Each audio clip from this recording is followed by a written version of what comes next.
Ya, kalau yang mau join, maksudnya ini kan lagi memang cuaca tidak terlalu bagus ya.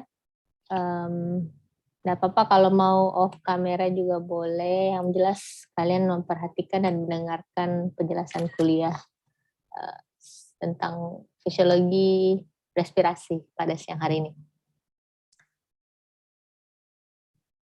Hmm, Untuk blok respirasi ini saya bilang tadi itu blok terakhir ya. Setelah ini nanti ada masuk di blok CSL. Mudah-mudahan kasus di COVID itu tidak meningkat dan tidak ada lockdown lagi sehingga adik-adik bisa datang kembali ke kampus untuk ber-CSL ya. Ber-CSL kemarin kayaknya sudah masuk pas CSL 1 ya, cuma sisanya sekitar 2 minggu setelah itu di lockdown. Tapi mudah-mudahan yang kali ini bisa sampai selesai CSL 2-nya sampai ujian. Jadi nanti di CSL itu ada keterampilan dari blok kardio, blok respi, sama blok uro. Ya, tanpa berlama-lama, baiklah saya mulai saja ya. Di fisiologi sistem respirasi ini hanya sebagai pengantar bahwa adik-adik akan diperlihatkan kembali tentang apa itu jenis respirasi internal maupun respirasi eksternal. Kemudian bagaimana fungsi pernafasan atau sistem respirasi itu, bagaimana kita bernafas lewat mekanika pernafasan ya, kemudian bagaimana terjadi pertukaran gas, dan bagaimana gas-gas itu ditransport, dan tentang batuk. Batuk ini mungkin saya jelaskan sedikit saja bahwa nanti ada modul tentang batuk. Jadi adik-adik nanti akan membahas mekanisme terjadinya batuk pada berbagai penyakit. Sebagai pengantar bahwa sistem respirasi itu adalah satu sistem yang menukarkan ya udara yang ada di atmosfer lingkungan dan masuk ke paru-paru kita. Kalau di kardio itu berfungsi untuk menghantarkannya oksigen, tapi kalau di respi itu kita bicara tentang bagaimana udara itu keluar dan masuk dalam tubuh dan bagaimana dia digunakan oksigen dalam tubuh. Proses pernafasan ada dua jenis, ada respirasi internal, ada respirasi eksternal ya. Jadi pernafasan ada yang eksternal, ada yang internal. Ini adalah jalur masuknya udara mulai dari hidung sampai ke alveolus. Saya rasa ini anatomi, barangkali Dokter Samsani sudah ulangi ya, bahwa udara masuk sampai ke alveolus ya. Di alveolus nanti baru terjadi pertukaran gas. Ya ini strukturnya, saya rasa adik-adik sudah harus bisa hafal ini ya, mulai dari hidung, kemudian masuk ke laring, trachea, kemudian ada bronkus kiri dan bronkus kanan, kemudian masuk ke bronchiolus ya, terus ke alveolus ya, kemudian di sekeliling alveolus ini ada kapiler-kapiler pulmonar ya, jadi tempat pembuluh darah ya, di sini terjadi pertukaran gas antara alveolus dan rongga pembuluh darah. Dalam proses bernafas itu ada 3 proses utama. Ada proses ventilasi, ada proses perfusi, sama proses difusi. Kalau ventilasi itu berarti kita hanya berbicara tentang udara itu keluar dan masuk saja ke dalam paru-paru kita ya. Kalau ventilasi. Di ventilasi ini kita hanya berbicara tentang udara keluar dan masuk. Tapi kalau perfusi kita bicara masalah bagaimana gas itu ditransport, ya, dihantarkan dari paru-paru ke seluruh tubuh dan dari seluruh tubuh kembali ke paru-paru. Kemudian difusi itu kita bicara tentang pertukaran gas, ya, melintasi membran antara alveolus maupun kapiler ya.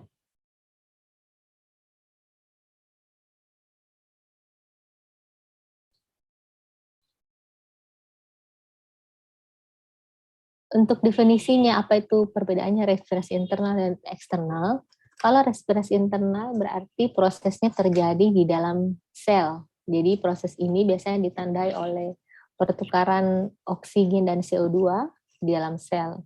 Kalau eksternal, itu kita bicara pertukaran oksigen dan CO2 antara lingkungan eksternal dan sel tubuh. Jadi ini lebih besar ya, lebih luas. Ya, mungkin kalau mau dilihat posisinya yang mana eksternal, mana internal, adik-adik bisa lihat saja yang ini ya. Jadi kalau dia respirasi eksternal ya berarti dari nomor 1 sampai nomor 3 ya.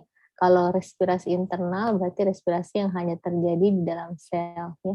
Jadi O2 dan CO2-nya dipertukarkan di dalam sel. Tapi kalau respirasi eksternal itu O2 dan CO2-nya dipertukarkan masuk dan keluar daripada paru-paru.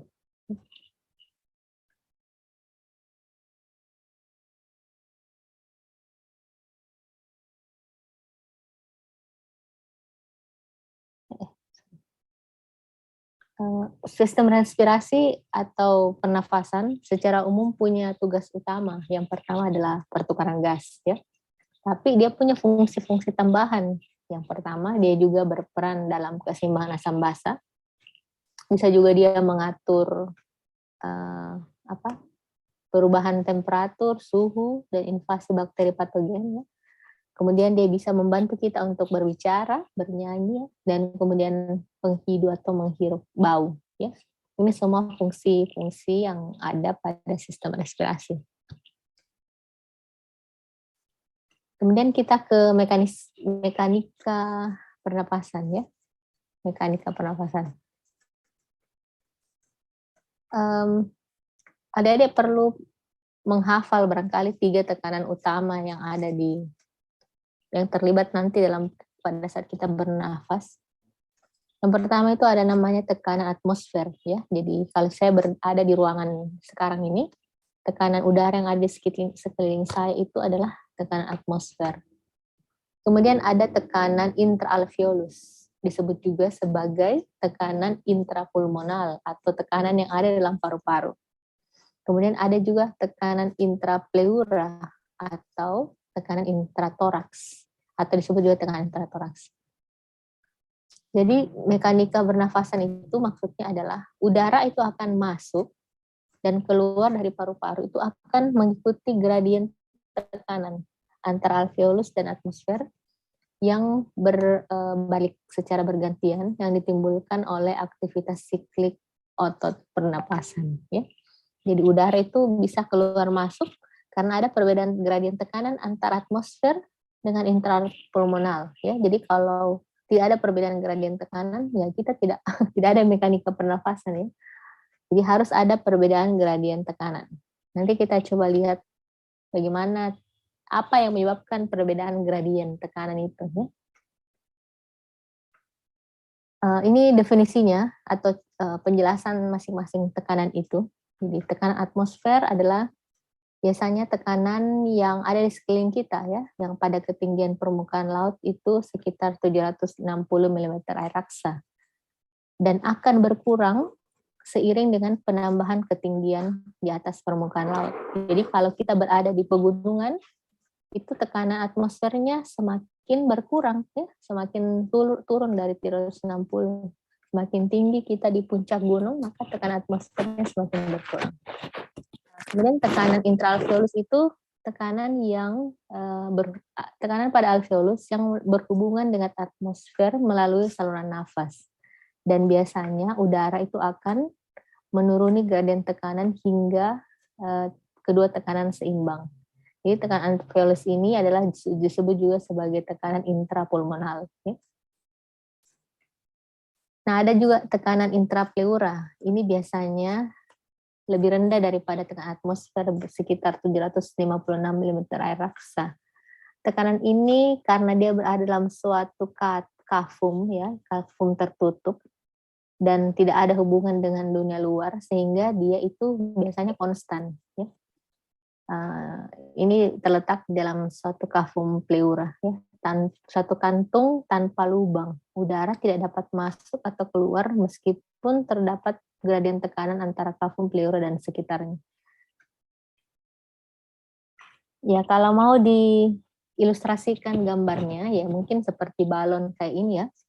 Ada dilihat ada balon dengan berbagai warna di sini. Yang di luar-luar ini yang putih ini adalah tekanan atmosfer di sekelilingnya. Kemudian yang warna merah ini di tengah adalah tekanan intraalveolar sekitar 700. Kemudian yang biru ini dalam cavum pleur adalah tekanan intrapleural ya. Oke. Jadi yang akan berubah-berubah nanti adalah yang di dalam sini, yang dalam merah ya. Jadi kalau rongga dada membesar, tekanannya mengecil. Kalau rongga dada mengecil, tekanannya membesar. Jadi udara bisa masuk maupun keluar pada saat inspirasi dan ekspirasi. Jadi itu mekanika pernafasan ya.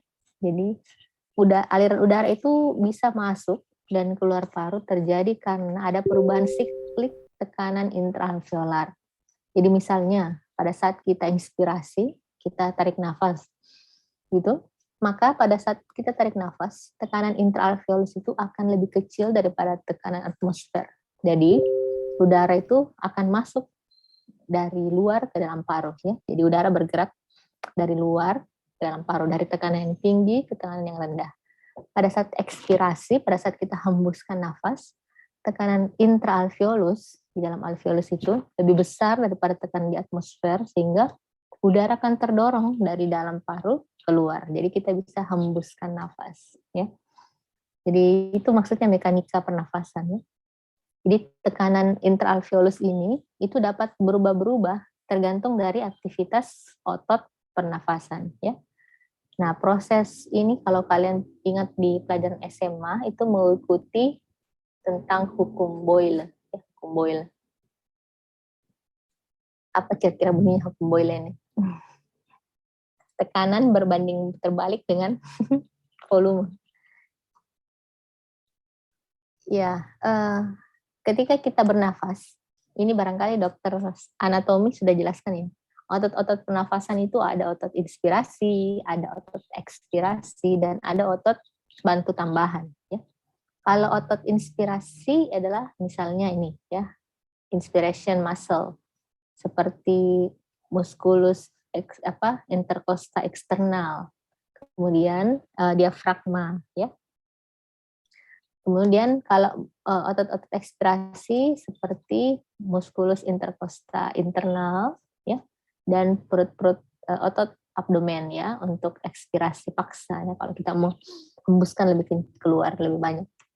Nah, kemudian ada otot bantu pernafasan. Biasanya digunakan pada saat inspirasi kalau orang itu mengalami sesak nafas ya.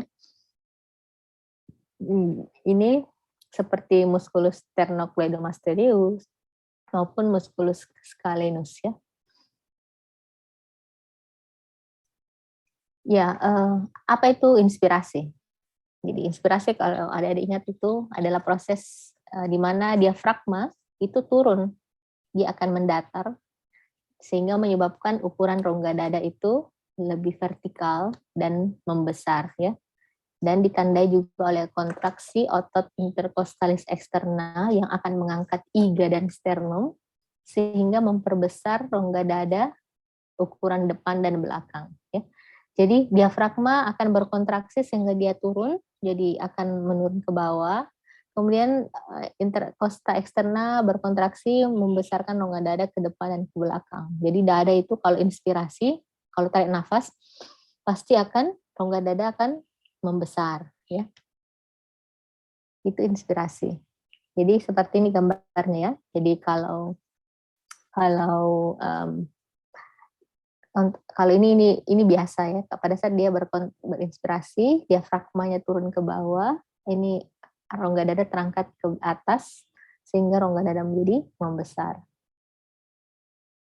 Nah, ekspirasi sebaliknya. Pada saat ekspresi itu ada ekspirasi pasif, ada ekspirasi paksa atau aktif ya. Ekspresi pasif itu kalau kita hembuskan nafas biasa, gitu ya.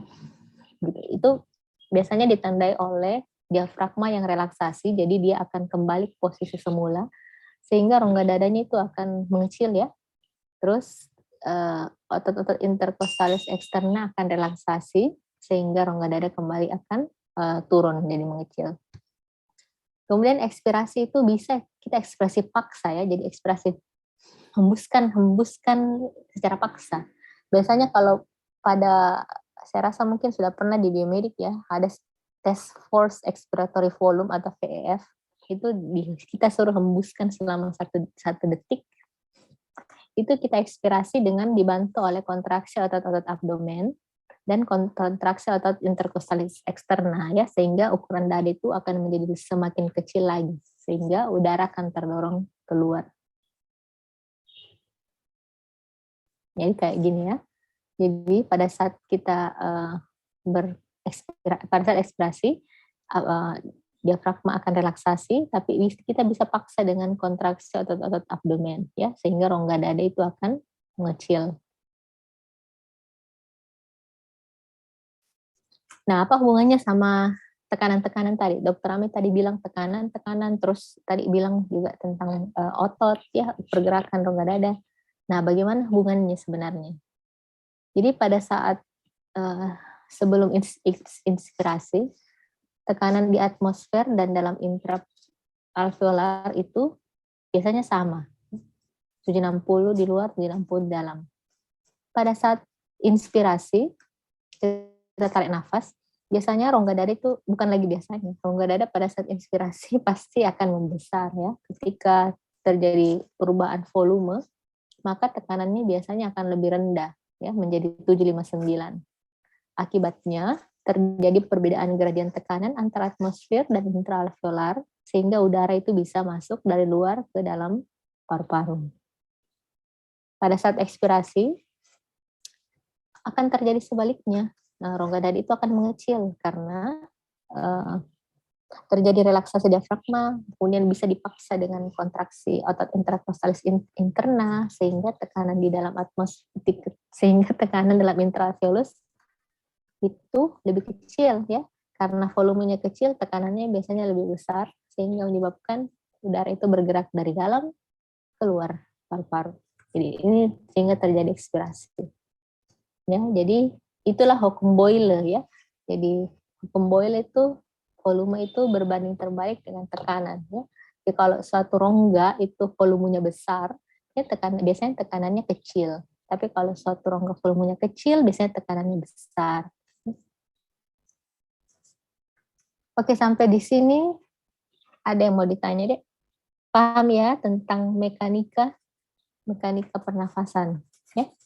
Jadi kalian sudah harus pahami ada 3 tekanan: atmosfer, intraalveolar, tekanan intrapleura. Kemudian bagaimana itu inspirasi, bagaimana itu ekspirasi, dan kenapa bisa terjadi perpindahan ya, kalian harus sudah bisa jelaskan kembali. Oke. Selanjutnya kita bahas kecepatan aliran udara ya, atau laju aliran udara. Jadi udara itu kan dia gas ya. Jadi gas itu punya kecepatan juga kalau dia melewati suatu saluran ya. Kecepatan aliran udara ini ditentukan oleh 2 hal. Yang pertama adalah resistensi aliran udara. Jadi aliran udara itu sama kayak pembuluh darah kalau di kardiovaskular ya. Diameter pembuluh darah itu kalau kita bicara di sirkulasi. Tapi kalau kita bicara di respirasi berarti kita bicara diameternya saluran nafas ya, kayak bronkus ya, bronkiolus. Dan kemudian ditentukan juga oleh sifat elastik paru. Jadi paru itu punya sifat elastis seperti balon ya. Bayangkan kalau paru itu tidak elastis ya, dia akan susah mengembang dan mengempis. Kalau kita bicara resistensi, berarti kita bicara tentang ukuran diameter saluran nafas. Ya. Jadi kecepatan aliran udara itu, udara melewati saluran nafas ditentukan juga oleh ukuran diameter saluran nafas itu. Ya. Jadi saluran nafas itu kalau menyempit, itu disebut sebagai bronkokonstriksi. Kalau saluran nafas itu melebar, dia disebut sebagai bronkodilatasi. Kalau di pembuluh darah kayaknya sudah ya, kalau di kardio kemarin ada namanya vasodilatasi, vasokonstriksi ya. Jadi kalau kita bicara di paru-paru, berarti bronkokonstriksi, bronkodilatasi. Bronkokonstriksi terjadi akibat stimulasi parasimpatis, sehingga terjadi kontraksi otot polus bronchiolus yang menyebabkan diameter saluran nafas itu menjadi mengecil. Sehingga kalau diameternya mengecil, berarti tekanannya menjadi lebih tinggi. Sebaliknya, kalau misalnya terjadi vasodilatasi, biasanya terjadi relaksasi otot-otot polos, sehingga diameter saluran nafas kemudian biasanya membesar, dan kalau diameternya besar, biasanya resistensinya berkurang. Ya, yang mana yang cepat aliran udaranya? Yang bronkokonstriksi atau bronkodilatasi? Ayo. Oke, ya. Jadi bisa bronkokonstriksi, bisa bronkodilatasi ya. Jadi nanti adik-adik mungkin akan ketemu penyakit-penyakit yang atau obat-obat yang menyebabkan bronkus itu berdilatasi atau bronkokonstriksi ya. Misalnya penyakit asma bronkiolus ya. Asma itu kan terjadi bronkokonstriksi atau bronkospasme ya. Jadi nanti dikasih obat yang bisa menyebabkan bronkus dilatasi ya. Obatnya itu apa? Kalian nanti akan belajar ya. Jadi orang yang asma itu resistensi aliran udaranya itu tinggi ya, karena terjadi penyempitan saluran pernafasan. Dia bisa sesak. Kemudian faktor lain yang mempengaruhi laju aliran udara adalah sifat elastis paru. Ya. Jadi paru-paru itu sebenarnya dia seperti balon. Ya. Dia punya kemampuan untuk compliance, dia punya kemampuan untuk meregang. Ya. Itu sifat compliance-nya. Nah, kemudian ketika dia meregang, dia harus bisa kembali ke bentuk semulanya. Itu disebut sebagai recoil elastik. Karena di paru-paru itu ada tersusun dari jaringan elastin. Jadi dia bisa mengembang, tapi dia harus bisa kembali ke posisi bentuknya semula lagi. Jadi dia punya kemampuan untuk compliance, mengembang, dan punya kemampuan untuk recoil kembali ke bentuknya semula. Jadi betul-betul seperti balon. Ya. Nah, nanti adik-adik akan ketemu pada penyakit-penyakit yang mengganggu compliance dan recoil elastik paru. Misalnya orang yang paru-parunya fibrosis ya, jadi kayak jaringan-jaringan parut nih di paru-parunya, misalnya pada TB yang kronik atau apa lagi ya, ya pokoknya apa yang fibrosis itu ya. Jadi paru-parunya itu tidak elastis, tidak mengembang, mengempis secara maksimal ya, sehingga bisa pasti mengganggu aliran laju udara yang masuk ke dalam paru-parunya. Nah, compliance paru ini kalau secara referensi ya adalah nilai di mana pengembangan paru setiap unit dapat meningkatkan tekanan intraalveolus sebesar 200 ml per cm H2O. Artinya, setiap peningkatan tekanan intraalveolus 1 cm H2O terjadi pengembangan paru sebesar 200 ml. Jadi ini kemampuannya dia untuk meregang. Nah, kemudian ada juga istilahnya tegangan permukaan. Ya. Tegangan permukaan. Tegangan permukaan ini juga sangat mempengaruhi elastisitas paru. Ya. Tegangan permukaan ini diperankan oleh suatu cairan tipis yang melapisi bagian dalam alveolus. Jadi dia itu kayak air, tapi dia melapisi dinding dalam alveolus. Ya, untuk apa Untuk apa ini air itu ada di situ? Jadi dia itu akan berperan dalam menjaga tegangan permukaan alveolus, mencegah supaya alveolus tidak kolaps ya, tidak. Jadi kalau balon yang tidak ditiup itu kan kolaps kayak begini ya, menutup. Nah, alveolus itu tidak boleh posisinya seperti itu. Dia harus tetap begini, dia harus tetap kayak tidak kolaps. Meskipun karena kalau dia kolaps, dia akan susah untuk udara itu akan keluar masuk kalau dia kolaps ya. Nah, tegangan permukaan ini diperankan oleh satu zat yang disebut sebagai surfaktan. Ya, saya rasa mungkin ini sudah pernah disinggung di biomedik kalau tidak salah mudah-mudahan ya. Jadi surfaktan ini dihasilkan oleh suatu sel yang disebut sebagai sel alveolus tipe 2 atau sel pneumosit. Dia ini berfungsi untuk menurunkan tegangan permukaan alveolus. Jadi manfaatnya kalau ada surfaktan, dia bisa meningkatkan compliance paru, jadi membantu mengembangkan dan mengempiskan, dan memperkecil kecenderungan paru untuk recoil sehingga tidak mudah untuk kolaps. Ya. Saya rasa ini sama kayak tadi penjelasannya ya. Oke, nah ini gambarnya. Ini contoh potongan alveolus ya. Nah ini alveolus dipotong melintang. Mana si alveolar ini? Alveolar tape cell 2, ini sel pneumosit yang besar. Dia menghasilkan surfaktan layer di sini dalam permukaan alveolus. Nah ini penting supaya alveolusnya ini tidak kolaps. Ya. Jadi ini dia tahan tegangan permukaannya.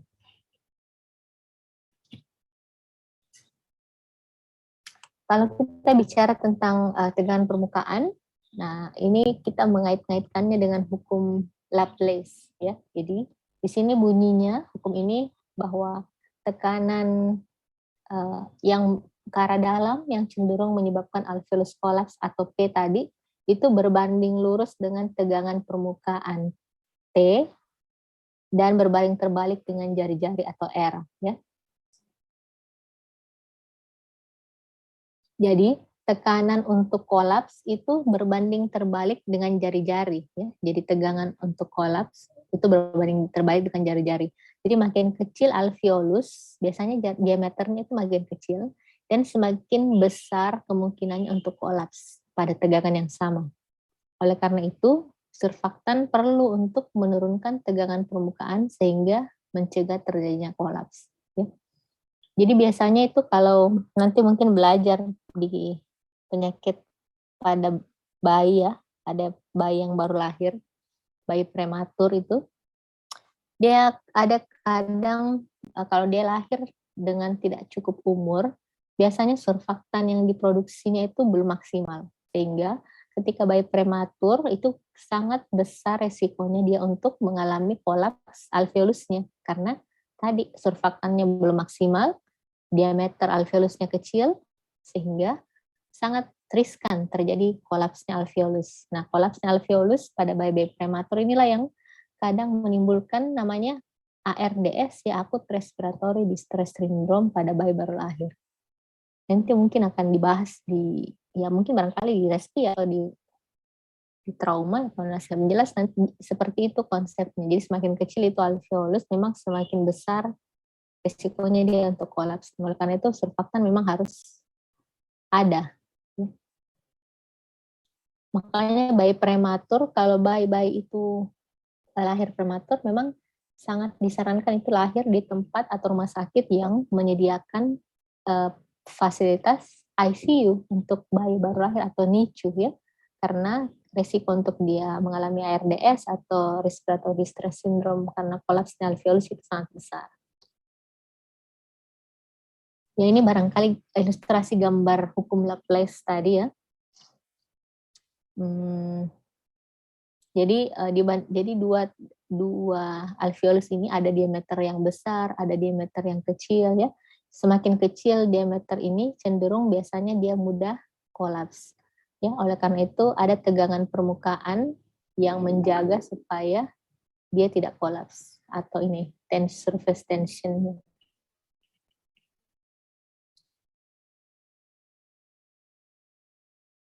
Ya ini tadi ya sudah jadi bayi prematur cenderung mengalami ARDS atau respiratory distress syndrome. Ya, sampai di sini ada yang mau ditanya? Jadi sudah apa tadi sudah dibahas? Compliance ya, kemudian surfaktan ya, terus resistensi aliran udara, ada bronkokonstriksi, bronkodilatasi. Ya, sekarang kita lanjut ke volume dan kapasitas paru. Nah ini barangkali hanya diulang ya. Jadi nanti kalau kalian dapat soal-soal kasus, kalau dia ada hasil-hasil volume dari spirometri, kalian pastikan kalian hafal saja angka-angkanya ya. Jadi ini volume-volume dan kapasitas paru yang biasanya diperoleh dari hasil pemeriksaan spirometri. Spirometri tahu deh, itu kayak alat yang diukur dengan cara ditiup dan kita bisa mengukur volume-volume yang ada dalam kapasitas paru kita ya. Ada istilahnya volume tidal, ada volume cadangan inspirasi ya. Jadi volume tidal itu volume udara yang masuk dan keluar selama 1 kali bernafas, biasanya sekitar 500 mili. Kemudian ada juga volume cadangan inspirasi. Jadi volume udara tambahan yang secara maksimal dihirup di atas volume tidal yang dicapai oleh kontraksi maksimal diafragma dan otot interkostalis eksterna dan dibantu otot pernapasan. Jadi ini sekitar 3.000 mili atau 3 liter. Ada juga kapasitas inspirasi, itu hasil penjumlahan tadi dari inspirasi dengan volume tidal ya. Pun ada volume cadangan ekspirasi, jadi volume udara tambahan yang dapat secara aktif dikeluarkan dengan kontraksi maksimal, itu sekitar 1 mili. Ada juga volume residual, ini volume udara yang tertinggal di paru setelah ekspirasi maksimal. Ada juga functional residual capacity ya, jadi hasil penjumlahan antara volume ekspirasi dan volume residual tadi. Terus ada juga kapasitas vital dan kapasitas total paru ya. Ya, adik-adik ini pelajari. Oh ya, ini ada satu yang penting, ini disebut sebagai force expiratory volume in 1 second atau VF1 ya. Ini biasanya dipakai untuk memeriksa apakah seseorang itu mengalami penyakit paru restriktif atau penyakit paru obstruktif ya. Jadi pada saat pemeriksaan spirometri, orangnya diminta untuk menghembuskan nafas dengan kuat selama 1 detik. Jadi biasanya hasil VF1 ini biasanya 80% dari vital kapasitas vital paru ya.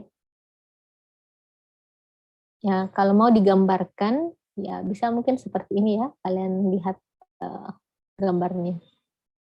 Jadi volume keseluruhan itu namanya total lung capacity. Nah ini sama saja ya. Nah dengan spirometri adik-adik bisa mendiagnosa sebenarnya seseorang itu mengalami penyakit paru obstruktif atau penyakit paru restriktif ya. Penyakit paru obstruktif adalah suatu penyakit paru yang ditandai oleh kesulitannya seseorang untuk mengosongkan paru-parunya. Biasanya ada sumbatan jalan nafas ya, jadi ada obstruksi, misalnya bronkokonstriksi, bronkospasme ya. Dari hasil pemeriksaan yang harus ditandai, biasanya ini force F1-nya itu menurun ya. Jadi dia tidak bisa hembuskan dengan maksimal ya, karena ada obstruksi ya, jadi biasanya force expiratory 1 second itu turun.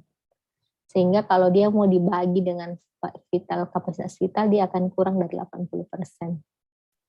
Jadi di sini banyak udara yang terperangkap ya, jadi dia tidak bisa ekspirasi secara maksimal, jadi banyak udara yang tersisa, jadi residual volumenya pasti banyak tersimpan di paru-paru. Misalnya ya orang yang asma bronkial ya, ada yang pernah lihat orang asma di sini atau ada yang mengalami asma, kalau dia sesak itu dia tidak bisa hembuskan nafasnya, masuk terus tapi tidak bisa hembuskan, jadi udara itu terperangkap di dalam paru-paru ya. Itu namanya penyakit paru obstruktif. Jadi gambarnya dia kayak gini ya, jadi akan banyak residual volume. Kemudian ada penyakit paru restriktif ya. Jadi penyakit paru restriktif itu biasanya gangguan akibat compliance paru yang berkurang. Jadi paru itu kalau kita bicara compliance berarti parunya itu tidak bisa mengembang dan mengempis secara maksimal ya. Mungkin dia seperti kaku ya. Kaku, tidak bisa mengembang dan mengempis secara maksimal. Biasanya kalau begini hasil force expiratory one-nya kalau dibandingkan dengan vital capacity itu lebih dari 80% ya. Karena udara itu tidak terganggu, sebenarnya dia keluar masuk. Hanya saja pengembangan parunya itu tidak maksimal ya. sehingga nanti gambar parunya biasanya total lung kapasitasnya biasanya mengecil ya, rendah. Ya, bandingkan sama yang tadi ini bisa orang sampai 5.700, dia ini semuanya menurun ya. Karena paru-parunya itu tidak terlalu bisa mengembang maksimal. Jadi kalau orang misalnya paru-parunya bisa mengembang sampai 10 cm misalnya anggap, tapi dia hanya bisa 5 cm. Berarti paru-parunya itu tidak maksimal compliance-nya. Penyakit apa yang biasanya terjadi pada penyakit restriktif ini adalah misalnya itu tadi yang fibrosis ya, paru-parunya fibrotik, tuberkulosis yang lama, yang kronik, apalagi ya,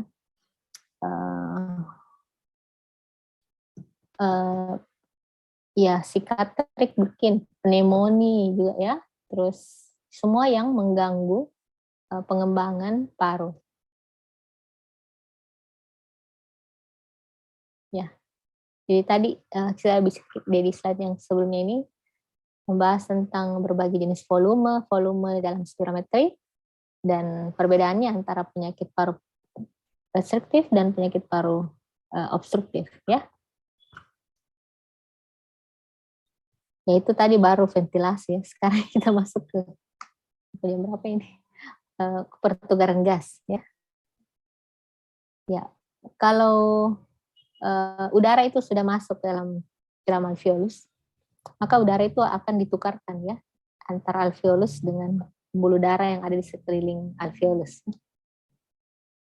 Biasanya gas itu akan berpindah menuruni gradien tekanan parsial, ya, akan ditukarkan antara alveolus dan pembuluh darah. Oke. Nah, adik-adik bisa lihat di gambar ini. Jadi ini adalah alveolus, yang di sekeliling alveolus itu kan ada pembuluh darah ya. Jadi ini alveolus yang merah, yang orange ini adalah pembuluh darah. Jadi difusi itu adalah perpindahan atau pertukaran gas antara melewati membran respiratory membran ini, O2 masuk, CO2-nya keluar ya. Jadi inilah proses pertukaran yang terjadi pada membran respirasi. Orang-orang bisa mengalami sesak nafas ya kalau terjadi gangguan pada membran ini ya. Jadi kalau membrannya misalnya tebal, menebal ya, atau dia ada cairan yang di sini ya, ini difusinya ini akan terganggu ya. Jadi orang tetap juga bisa sesak karena itu.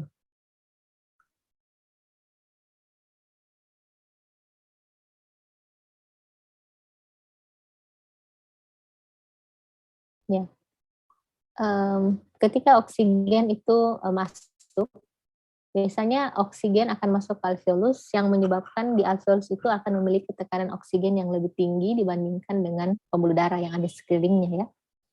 Nah, kemudian oksigen itu akan berpindah tadi dari sini, berpindah dari alveolus masuk melalui membran masuk ke pembuluh darah.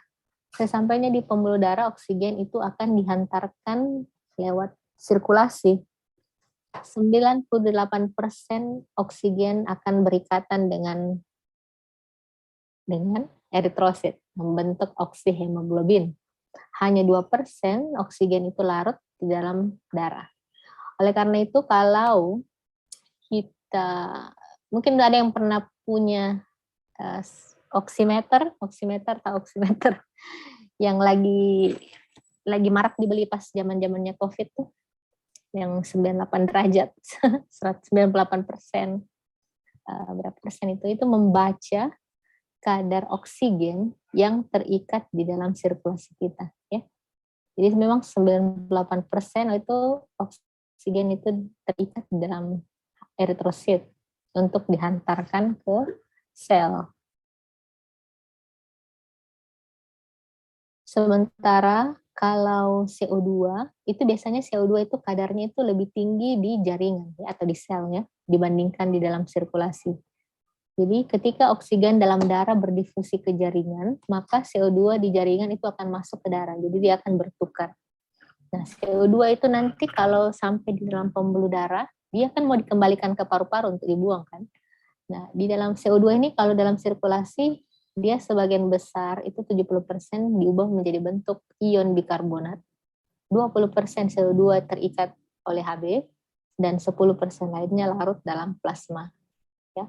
Lalu setelah itu CO2 akan dibawa ke jantung, kemudian dibawa ke paru-paru untuk dipompa menuju ke arteri pulmonalis, lalu akan dikeluarkan dari tubuh melalui proses ekspirasi.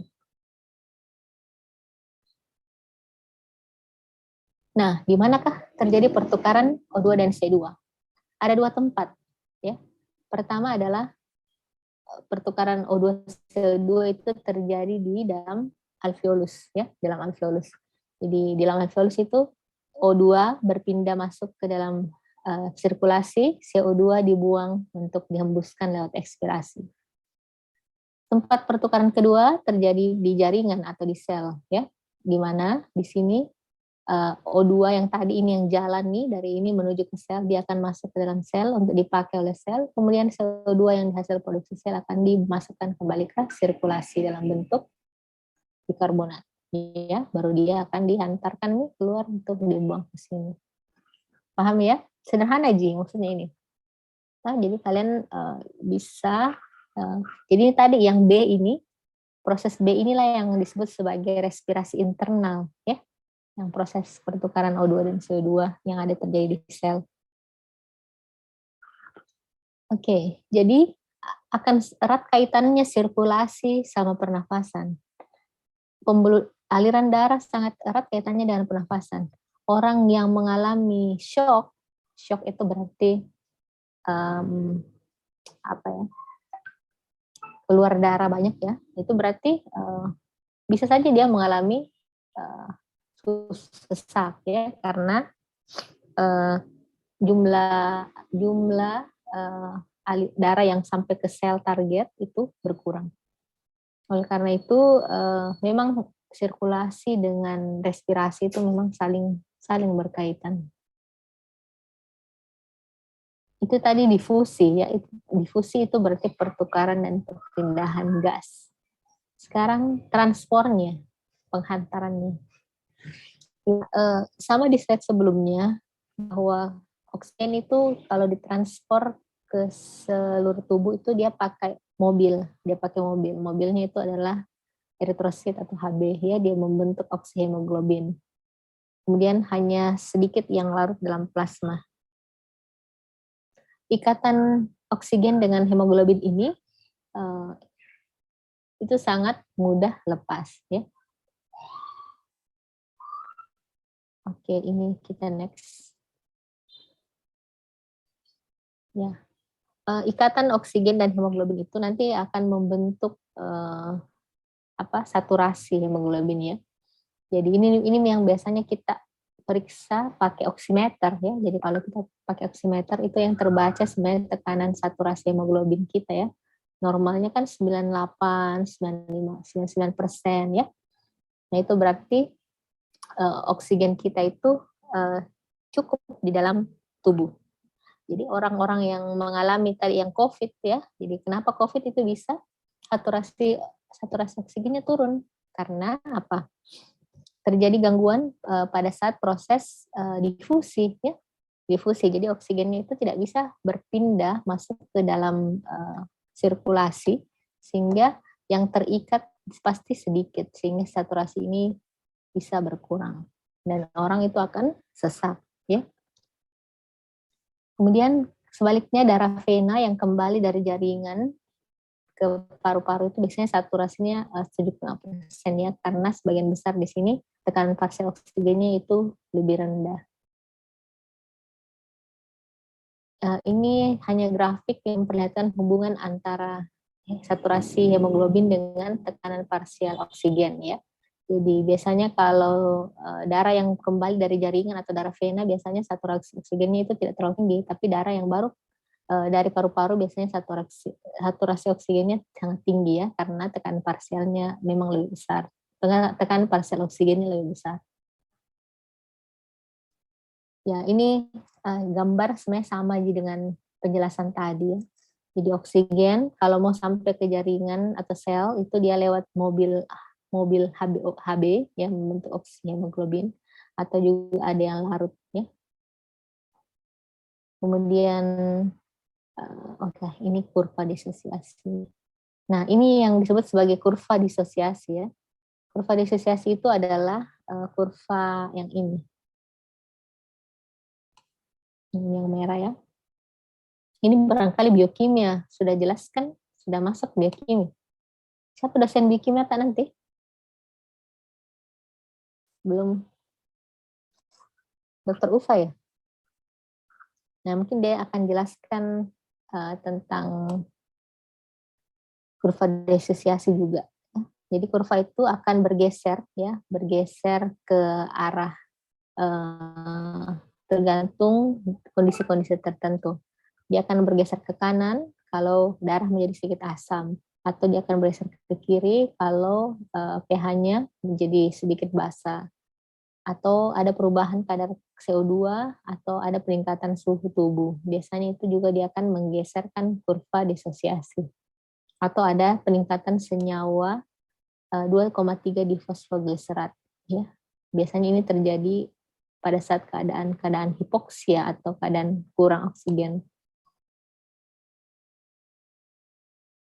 Ini kalian bisa perhatikan ya, bahwa yang ini ada yang bergeser ke kiri, ada yang bergeser ke kanan, tergantung kondisi-kondisinya ya. Yang ini yang pertama adalah akibat perubahan tekanan parsial CO2, yang di tengah akibat perubahan pH, yang paling kiri adalah akibat perubahan suhu ya. Jadi kurva ini bisa bergeser. Ini sebenarnya sama saja dengan yang tadi ya. Apa saja yang faktor yang menyebabkan pergeseran kurva ke arah kanan ya, shift to the right. Jadi peningkatan suhu, peningkatan tekanan parsial CO2 dan peningkatan kadar di fosfogliserat. Kemudian apa yang menyebabkan kurva disosiasi bergeser ke arah kiri, to the left, itu karena peningkatan pH, penurunan tekanan parsial CO2, dan penurunan kadar di fosfogliserat. Ini nanti akan dijelaskan lebih lanjut oleh kimia. Nah, kalau CO2, penghantarnya CO2 itu adalah sebagian besar dalam bentuk bikarbonat ya. Jadi CO2-nya dirubah dalam bentuk bikarbonat. Ada juga yang terikat Hb, ada juga yang larut langsung di darah. Nah, jadi kalau CO2 berarti kita mulai dari jaringan ya. CO2 ini berpindah dari jaringan ke paru-paru untuk dibuang, itu lewat CO bentuk karbonat, kemudian ada yang larut juga, ada yang bisa berikatan dengan Hb. Ya. Baru dia nanti sampai ke paru-paru untuk diekspirasikan. Ya, oke. Oke, lanjut saja. Nah, ini kayaknya sama saja ya. Ini diulang-ulang terus. Ya, jadi dari sel ke jaringan ke alveolus itu lewat apa saja ya? Ada yang larut, ada yang dissolve, ada yang berikatan Hb, ada yang berubah dalam bentuk bikarbonat. Terus nanti sampai di sini bikarbonatnya akan dirubah kembali menjadi bentuk CO2 untuk diekspirasi. Oke, itu tadi transportasi. Ya, jadi kalian hafal-hafal saja. Kalau oksigen itu ada berapa caranya dia berpindah ya. Jadi ada lewat sebagian besar lewat Hb, berikatan Hb, ada juga yang larut. Kalau CO2 ditransportasikan dari sel ke dari jaringan ke paru-paru atau alveolus lewat dalam bentuk bikarbonat, sebagian besar, ada yang larut, ada yang berikatan dengan Hb ya. Oke, kemudian tentang kurva disosiasi ya. Kurva disosiasi. Kalian hafal-hafal nih yang mana yang menggeser ke kiri, menggeser ke kanan ya. Kemudian rasio ventilasi perfusi. Nah, ventilasi tadi adalah keluar masuknya udara, perfusi adalah apa? Perfusi adalah proses darah melewati sirkulasi paru untuk mengalami oksigenasi. Nah, kalau ventilasi adalah proses dari siklus inspirasi-ekspirasi yang untuk mempertahankan kadar O2 dan CO2 dalam alveolus dan darah arteri dalam keadaan optimal. Jadi biasanya ventilasi ini kita hanya berbicara tentang keluar masuknya saja udara ya.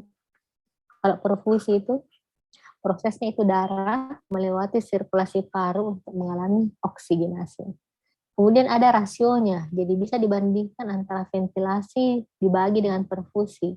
Adalah rasio aliran udara masuk dan keluar paru dibagi dengan aliran darah paru. Jadi kalau kita bicara perfusi, berarti kita bicara sirkulasi paru. Ya. Jadi V ini adalah udara yang dipindahkan setiap kali bernafas dengan satuan mililiter per menit, dan Q kecepatan aliran darah dalam sirkulasi paru yang dinyatakan dalam mililiter per menit juga. Jadi V itu kecepatan udara, Q adalah kecepatan aliran darah dalam sirkulasi paru. Jadi kalau ada ingat gambar pertama ya, alveolus itu kan dikelilingi oleh kapiler-kapiler ya. Nah, kapiler itu darah ini punya kecepatan itu tadi ya, ditandai dengan Q, kecepatan perfusi. Sementara udara keluar masuk juga ada kecepatannya, itu tadi kecepatan V, ventilasi ya. Di sini kalau kalian lihat gambarnya, kecepatan udara keluar masuk ini ditandai oleh V sebesar 4 liter per menit, sementara perfusinya ditulis di sini 5 liter per menit. Jadi aliran kecepatan darah ini 5 liter per menit.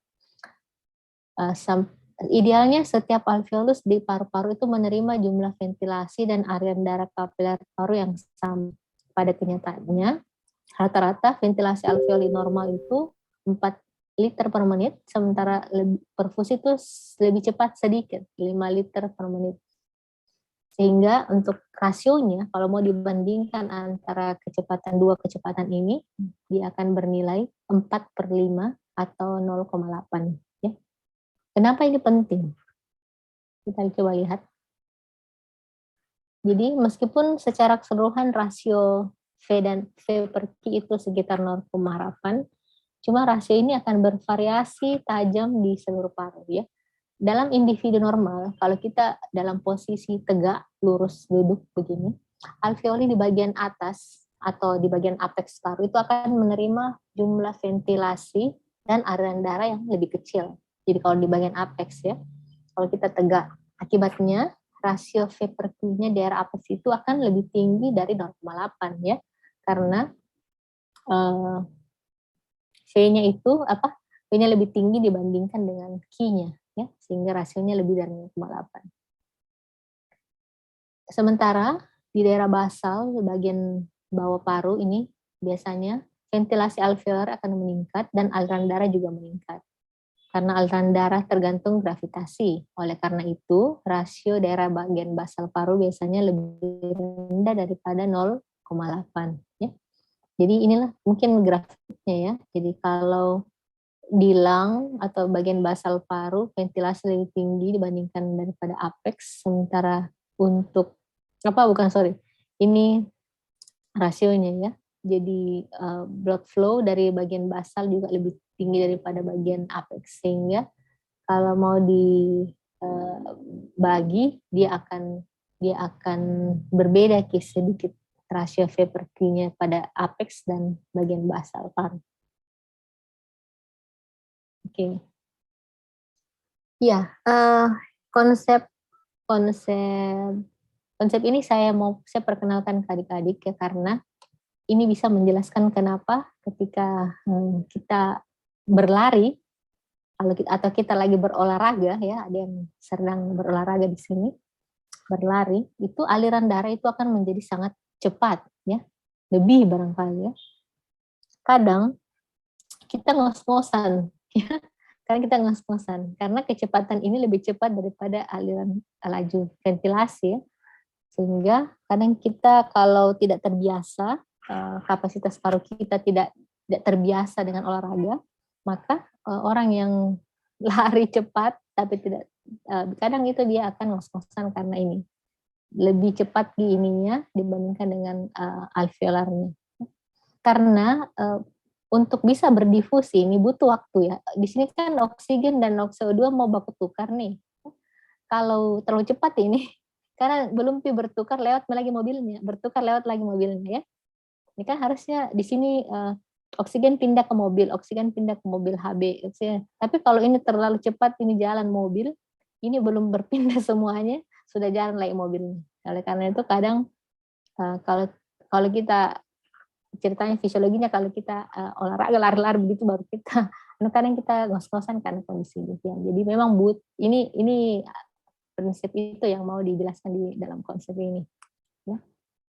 Karena untuk bertukar itu dia butuh memang waktu ya, bertukar antara O2 pindah ke sini, CO2 pindah ke situ.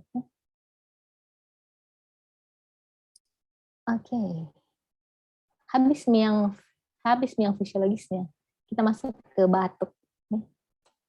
Nah, batuk ini dapat dikatakan suatu respon fisiologis sebenarnya ya, untuk mengeluarkan benda asing yang masuk saluran pernafasan kita. Jadi dia bukan penyakit. Ingat, batuk itu bukan penyakit, tapi dia itu simptom atau gejala ya yang menandakan adanya gangguan di saluran nafas.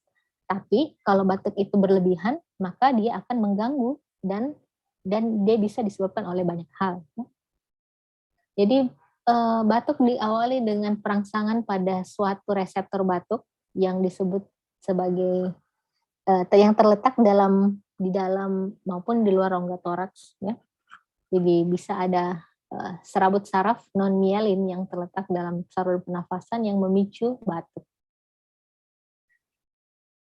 Kalau kita bicara refleks batuk, kalau kita bicara refleks secara umum berarti ada reseptornya.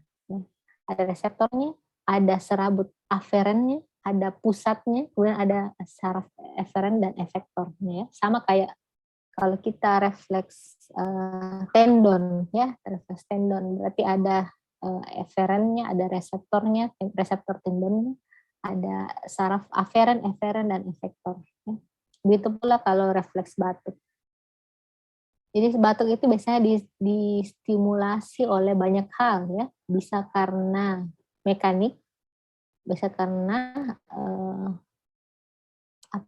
polutan atau suhu pada ujung-ujung saraf ya. Biasanya sinyal batuk tersebut akan diterima oleh serabut saraf aferen, jadi diterima dulu oleh serabut aferen yang akan melewati berbagai nervus ini nanti sampai ke pusat batuk yang ada di nucleus tractus solitarius. Setelah itu dia akan dipersepsikan oleh nucleus tractus solitarius itu ke pusat batuk, mengirim ke sinyal eferen melalui saraf-saraf laringeal dan saraf spinal ke berbagai efektor. Nah, efektornya apa saja? Kayak pita suara, otot-otot ekspirasi, otot polos bronkial, sehingga kalau otot-otot ini berkontraksi akan terjadilah batuk ya, karena kita mau ekspirasikan itu batuk. Ini berbagai reseptor yang ada ya, reseptor batuk, ini serabut aferennya, kemudian pusat batuknya, dan serabut saraf eferennya dan efektornya ya.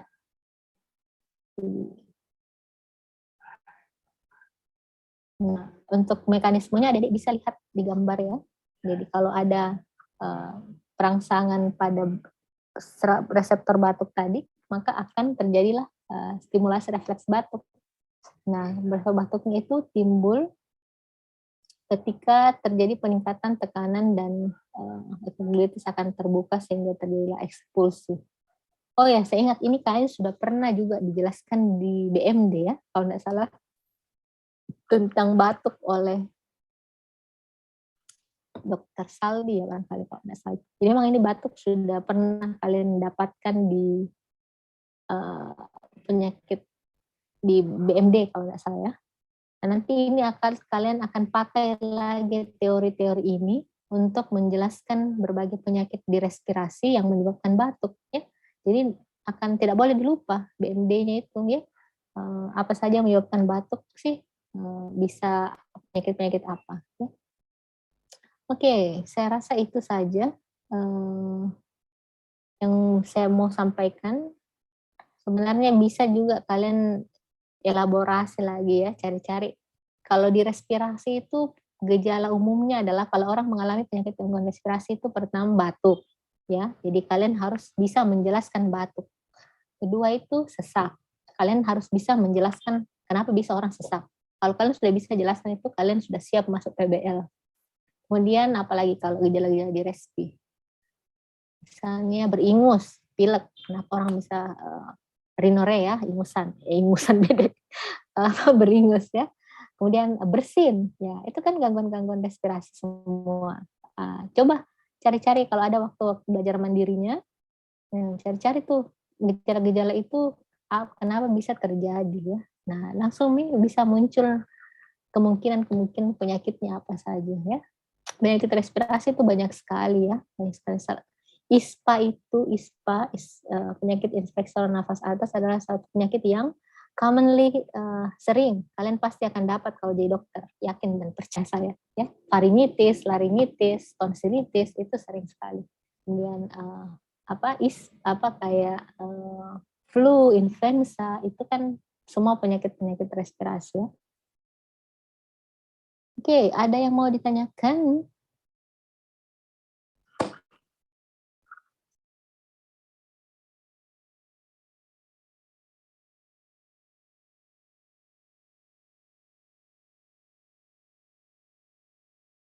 Ya, ada yang mau ditanya, Dek? Apa saja yang sudah masuk kuliahnya? Anatomi? Apalagi? Histo? Sudah histo? Dok, Bioki? tadi sudah histologi dok, dan kemarin ada anatomi dok. Anatomi sudah. Biokimia? Tapi dok untuk biokimia pada hari Kamis dok. Kamis mendatang. Dokter siapa ya? Dokter Ufa? Tapi dok, dokter Nurfaida dok. Oh, dokter Ufa. Oke. Beliau itu baru-baru habis melahirkan ya. Jadi tapi kan mereka online jadi dia bisa dimasuk. Iya. Ada yang mau ditanyakan? Semoga adik-adik tidak jenuh ya dengan kuliah online ya. Saya sebenarnya sudah mau merencanakan untuk semester depan masuk, tapi saya belum bisa menjelaskan bagaimana metodenya karena kita dilarang kasih full kelas ya, harus sedikit-sedikit yang datang. Nanti coba saya susun. Iya, ada yang mau ditanya deh tentang fisiologi pernafasan? Saya harap fisiologi ini menjadi pengantar adik-adik kalau mau menjelaskan penyakit nanti ya. Jadi kalau dapat ke modul batuk, dapat ke modul sesak, jangan lupa bahwa pernafasan itu ada banyak prosesnya. Ada ventilasi, ada perfusi, ada difusi, ya ada transport. Jadi kalau orang sesak napas, gangguannya bisa dari berbagai titik. Bisa gangguan ventilasi, bisa gangguan perfusi, bisa gangguan difusi. Semua gangguan itu bisa menyebabkan orang sesak. Gangguan ventilasi misalnya, ada sumbatan ya, kayak bronkospasme, asma, orang sesak. Gangguan difusi misalnya, penyakit-penyakit yang mengganggu pertukaran gas, misalnya kayak COVID ya, itu kan dia meradang gitu alveolusnya ya, jadi menebal ke dindingnya sehingga susah bertukar oksigen dan CO2. Misalnya juga pneumonia ya, terus itu bisa juga orang sesak. Kemudian gangguan perfusi ya, perfusi. Jadi orang yang shock, orang yang darahnya banyak keluar, orang yang anemia itu bisa juga mengalami sesak karena mobil penghantarnya itu atau HB-nya itu sedikit. Ya, jadi ya seperti itu. Jadi kalian jadikan ini sebagai dasar untuk menjelaskan berbagai kondisi patologis di penyakit respirasi.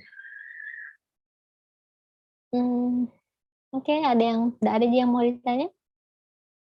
Oke. Dan di sini juga kan tidak ada praktikumnya, jadi ini cuma mereview saja. Kalian sudah dapat semua di Biomedik. Kalau sudah tidak ada, mungkin serius saya akhiri. Karena ini semuanya diulang, Ji. Diulang. Kalian sudah dibagikan SKDI sama dokter Dio? Atau sudah ada masuk kuliah pendahuluan? Tapi dok, belum masuk. Oh, belum masuk kuliah pendahuluan ya? Kenapa mau digambarkan? Tapi dok, untuk kuliah pendahuluan sudah masuk dok, tapi untuk penjelasan modul 1 dan modul 2-nya dok, belum ya? diganti dengan hari lain dok, tapi dok. Oh begitu, oke. Ya, tidak apa-apa. Kalian coba sudah punya file SKDI? Punya atau tidak? Tapi dok, ada dok. Ada, oke. Kalian buka bagian sistem respirasi. Di situ lihat penyakit-penyakit yang kompetensi 3 dan kompetensi 4. Ya, apa saja. Nah, di situ kalian perdalam memang.